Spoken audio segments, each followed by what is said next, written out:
This is America's lethal AC-130 gunship on steroids.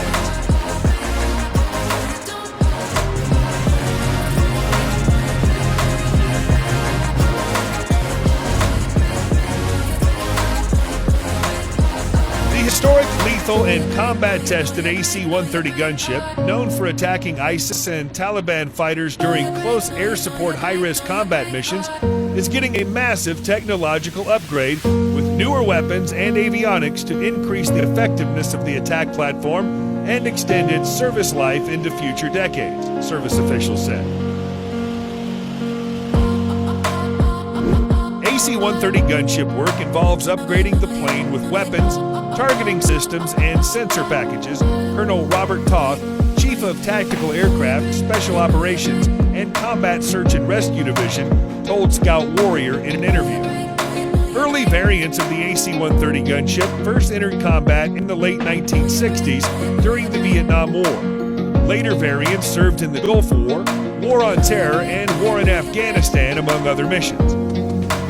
The gunships operated by both the Air Force and Special Operations Command are often used to support Special Operations fighters on the ground engaged in combat. The aircraft is known for its 105mm side-firing cannons, which enable it to fire from a side-axis position during close-in combat supporting ground troops. The AC-130 gunship also has a 25mm Gatling gun and a 40mm weapon, according to Air Force statements.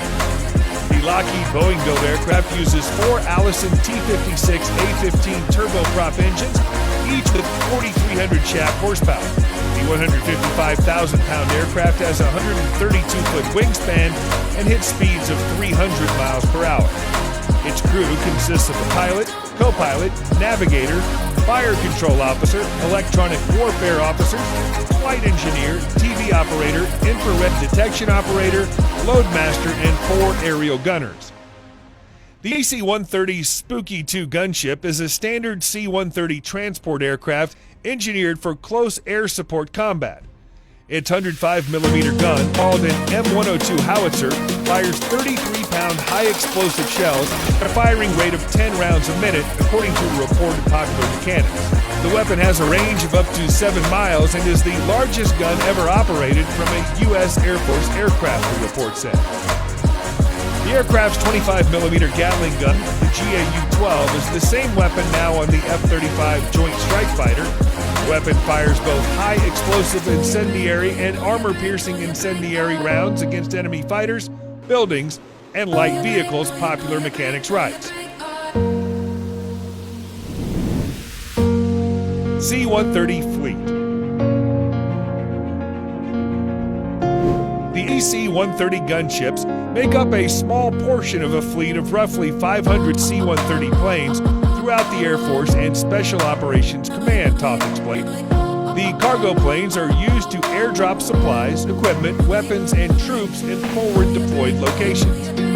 As a propeller-driven aircraft, the C-130s can fly and land in more rugged conditions and withstand harsh weather such as obscurance. The propellers make the aircraft's engines less susceptible to debris flying and causing operational problems for the engines. It really allows you to do that tactical movement of equipment and personnel to take the airplane to the last tactical mile. A lot of our transport strategic airlifters are meant to go to a hard runway somewhere, and then they turn over the cargo to be moved to the forward areas to a C-130 or a vehicle. C-130 allows you to take that cargo and land on a smaller runway or unimproved airfield, Toth added. C-130s are used for domestic, international, and war zone transport, including homeland security, disaster relief, and supply deliveries, among other things. There are probably missions that have yet to be dreamed up for the C-130, Toth said. The fleet consists of 135 more modern C-130J aircraft and 165 older C-130Hs, which have been around since the 80s, Toth explained. Also, MC-130Js are specially modified airlifters engineered to transport Army Green Berets, Navy SEALs, and Army Rangers. They are essentially a C-130J further modified with defensive systems, with radar countermeasures and infrared radar and advanced sensors for specialized missions. They can also perform in-flight refueling, Toth explained.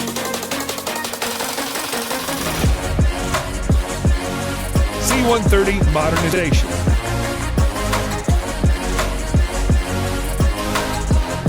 The Air Force remains vigilant about its C-130 fleet to ensure the airframes, wing boxes, avionics, and communication systems remain safe in operation.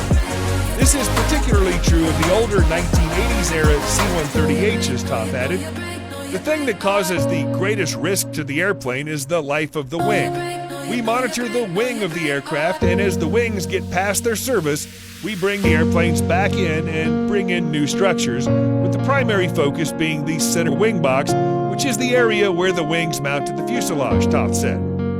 As for when a C-130 requires a maintenance upgrade to preserve and maintain service life, the Air Force uses an assessment metric referred to as equivalent baseline hours. The wing boxes are changed once the aircraft reaches a certain severity factor in its operational service time. This is necessary because the wear and tear or impact of missions upon an airplane can vary greatly depending upon a range of factors, such as the altitude at which a plane is flying, Toth said. Low-level flight may be 3 to 4 times the severity factor of flying at a higher level, he said. Avionics Modernization Program Increment 1 involves adding new 8.33 radios to the aircraft to improve communication, along with initiatives to upgrade cockpit voice recorders and digital data recorders. C-130s will also receive new collision avoidance technology designed to prevent the planes from hitting terrain or colliding with one another midair. AMP Inc. 2 involves a larger scale effort to integrate digital avionics throughout the airplane. Inc. 2 will require 9 months to 1 year of work to be completed by 2028, Toth explained. This will allow us to bring the airplane from analog to digital, integrate a glass cockpit, and use touchscreen displays. We'll get away from the old systems of avionics where we had dial-driven instrumentation, where it's all digital. This makes us able to process a lot more information, Toth said. As part of the new C-130 modernization calculus, the Air Force will consider retiring some C-130Hs and replace them with newly built C-130Js. The service has the authority to acquire an additional 20 C-130Js, Toth added. We continue to evaluate where it makes sense to retire an older airplane and instead put that money into buying new airplanes, he said.